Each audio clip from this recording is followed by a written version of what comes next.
નમસ્કાર દર્શક મિત્રો, એસડી ન્યૂઝ ગુજરાતી ચેનલ પર આપનું સ્વાગત છે અને હું આપની સાથે વૈશાલી પુવારુ કરીશું નજર આજના સમાચારો પર।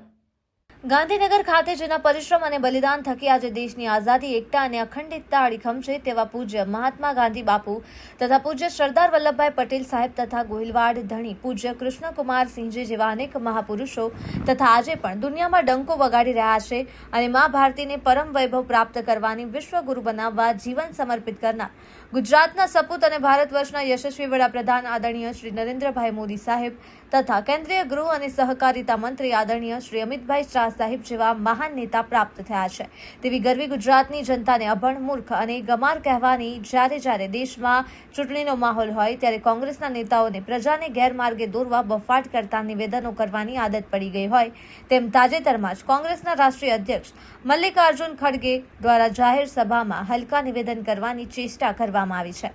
તેને વિશ્વભરના ગુજરાતીઓ સહિત સમગ્ર દેશની જાગૃત જનતાએ વખોડી કાઢી છે। ત્યારે સમગ્ર ગુજરાતની સાથે પાટનગર, ગાંધીનગરના અગ્રણીઓએ પણ શહેરના સેક્ટર 21 ખાતેના ડિસ્ટ્રિક્ટ શોપિંગ સેન્ટર ચોક ખાતે મલ્લિકાર્જુન ખડગેના નિવેદનનો વિરોધ કરવા કાળી પટ્ટી ધારણ કરીને મૌન ધરણા કરેલ, જેમાં નગરની વિવિધ સંસ્થાઓના અગ્રણીઓ સહિત મોટી સંખ્યામાં નગરજનો ઉપસ્થિત રહ્યા હતા।